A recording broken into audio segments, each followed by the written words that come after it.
Bila kita nak bincang, kita bincang persamaan, jangan bincang perbezaan. Bincang persamaan. Apa dalam kitab you cakap baik punya, apa kitab saya kata baik punya, kita bincang yang sama saja. Yang lain tak sama, jangan bincang. Okey tak? Dia akan kata okey. Dan bila kita bincang, kita bukan nak menang lah. Kita nak cari kebenaran, bukan nak menang. Saya bincang dengan you, saya bagi diri saya lah. Ini saya cakap lah, you semua jangan cakap sebab dirakam. Hanya saya cakap, saya ulang sekali lagi, hanya saya cakap, kamu semua jangan cakap. Tahu tak saya akan cakap apa? Saya akan cakap dengan dia, kita bincang nak cari kebenaran, bukan kemenangan. Kalau orang tu nak bincang dengan saya, dia mau menang, saya kasih dia menang. Saya kata you champion. Sebab saya bukan nak menang, saya nak cari kebenaran. Maksud saya apa? Saya akan cakap dengan dia, kalau kebenaran dalam agama Buddha, kalau betul-betul terbukti kebenaran dalam agama Buddha, saya akan tinggalkan agama Islam dan saya akan memeluk agama Buddha. Kalau kebenaran dalam agama Kristian, saya akan tinggalkan agama Islam, saya akan ikut agama Kristian. Kalau terbukti. Sebab apa? Sebab saya tak akan jadi begitu bodoh. Kalau terbukti agama saya salah, takkanlah saya nak kekalkan dalam agama saya. Sebab itulah saya akan terbuka untuk cari kebenaran. Dan saya harap kita sama-sama cari kebenaran. Mana-mana kebenaran kita terima.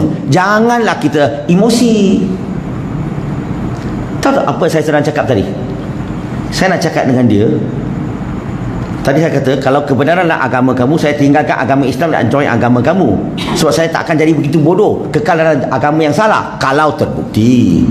Apa yang saya cerita pula? Saya nak dia buka mulut cakap dengan saya. Dia kata, kalau contoh dia beragama Buddha, dia akan cakap, oh, saya pun sama lah dengan you, Lim. Kalau kebenaran betul-betul dalam agama Islam, saya akan tinggalkan agama Buddha dan masuk agama Islam. Berani tak dia cakap? Saya tak pernah jumpa seorang bukan Islam berani cakap macam saya. Tak pernah. Termasuk padri pun tak berani cakap begitu. Dia kata, Lim, I will not talk. I cannot talk. I won't talk. Dia akan cakap tak berani. Kalau you ada kebenaran, kenapa you nak takut? Kenapa saya berani cakap? Sebab saya memang 100% yakin kebenaran dalam Islam tak mungkin. Sebab saya boleh buktikan kebatilan agama-agama lain. Tapi ini jangan cakap dengan dia tau. Ini saya cakap dengan you. Faham tak? You kena bezakan apa I cakap dengan you, apa I cakap dengan dia. So, cara saya cakap, kalau nak bincang, Chong, contohlah macam ni lah, Chong. You percaya tak Tuhan, Chong? Dia kata ya. Actually, Chong, saya pun percaya itu kepada Tuhan lah. Nampak tak? Kita dua-dua mau percaya Tuhan, mau sembah Tuhan. Betul? Yes. Nampak? Kita ni orang yang baik lah. Pujilah dua-dua sekali. Betul tak? Acong, lihat alam ini. Ini alam ini you rasa Tuhan ke ciptaan Tuhan? Nah, Acong kata inilah ciptaan Tuhan, bukan Tuhan. Sekarang ni Acong, tengok, saya pun percaya ini alam ciptaan Tuhan. Sekarang ni sama-sama kita percaya Tuhan dan kita percaya alam ini ciptaan Tuhan. Betul tak? Acong, macam mana nak bezakan pencipta dengan ciptaan? Macam mana kita mau bezakan? Sebab dalam pasaran ini ramai orang sembah ciptaan, ramai orang sembah pencipta, ada yang campur dua-dua sekali. Macam mana kita nak bezakan? Dia biasa tak tahu cakap. Kita relaxkan situasi dulu. Chong, cakap terus terang, you boleh bezakan tak lelaki dan wanita? Dia kata, Lim, mestilah boleh. Macam mana boleh? You tahu ciri-ciri lelaki, you tahu ciri-ciri perempuan, you tak akan keliru. Setuju tak? Kalau Acong lu mau kahwin perempuan, you rasa ada kemungkinan tak you silap pergi kahwin lelaki? Dia akan kata tak dah. Betul? Sebab apa? Sebab you boleh bezakan lelaki dan wanita. Sebab itulah tak keliru. Kalau kamu boleh bezakan Tuhan dengan ciptaan Tuhan, you nak sembah mana satu, Acong? Dia akan kata dia nak sembah Tuhan. Saya pun sama. Sekarang persoalan sekarang, macam mana nak bezakan supaya kita tak keliru? Kita tak pergi sembah ciptaan, kita nak sembah pencipta, nak sembah Tuhan tu. Dia tak tahu cakap lah, kita bagi dia. Chong, saya ada beberapa idea, saya tak tahu you boleh terima ke tidak. Saya punya pandangan untuk mau jadi Tuhan, syarat pertama, Tuhan itu mesti kekal abadi, mesti ever living. Apa pandangan you? Percaya kata saya lah, saya tak pernah jumpa seorang Buddhis akan menolak ayat ini. Tak pernah jumpa seorang Kristian, orang yang Hindu tak pernah tolak ayat ini. Semua kata, oh Tuhan mestilah ever living, kekal abadi. Saya pun percaya begitu. Set 1-0, betul tak? Kita setuju satu perkara. Pencipta yang sebenar tiada permulaan, tiada akhir. Tak macam kita lah, kita lahir dan kita akan mati. Betul tak, Chong? Ya. Yalah, pencipta mestilah tak ada permulaan, tak ada akhir. So dah dua perkara kita setuju. Pencipta yang sebenar, dia di luar daripada aliran masa, ruang dan jisim. Apa maksudnya? Alam ini dan seluruh alam ini semuanya ada masa, ruang dan jisim. Pencipta yang sebenar, dia bukan dalam dia bukan dalam alam ini. Sebab dia tak ada masa, tak ada ruang, tak ada jisim.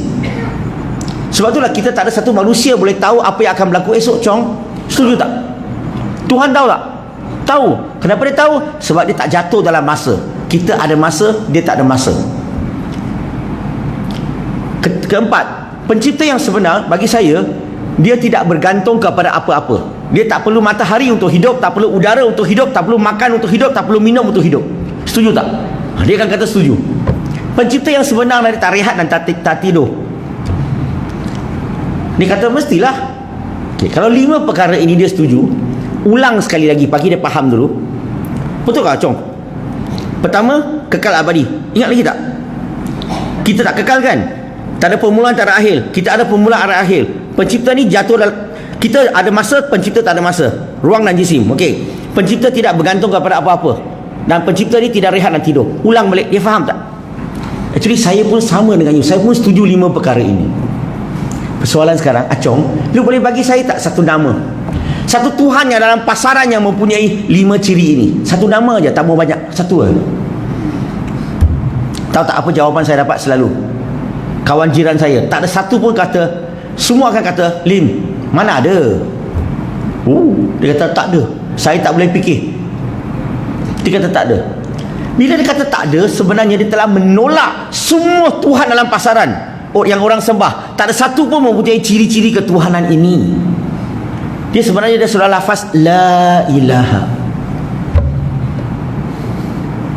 Betul tak? Dan tanya dia, kalau ada ciri-ciri 5 ini, you boleh terima tak? Kalau dia kata boleh, minta dia baca surah Al-Baqarah surah kedua ayat 255. Kalau dia dah baca, dia kata boleh terima, kata Acong, congratulations, welcome to Islam. Dia, you sudah lafaz la ilaha illallah. Hanya Allah mempunyai ciri-ciri ini. So selepas ini, Chong, you tak akan sembah. Kita sama-sama tak akan sembah apa-apa yang tak kekal. Apa-apa yang ada permulaan akhir, kita tak akan sembah. Apa-apa yang ada masa, jatuh kepada masa, kita tak akan sembah. Apa-apa yang memerlukan udara, matahari, makan minum untuk hidup, kita tak akan sembah. Dan apa-apa yang perlu rehat dan tidur, kita tak akan sembah. Sebenarnya kita dah kenalkan ciri-ciri Allah kepada dia. Ini dakwah ni tak perlu kitab. Tak perlu cakap tak perlu cakap kitab dia salah, agama dia tak perlu, semua tak payah cerita. Saya terangkan bagi dia tahu mengenali Allah, ciri-ciri Allah. Perbincangan macam ni 2 minit settle. Senang ke susah?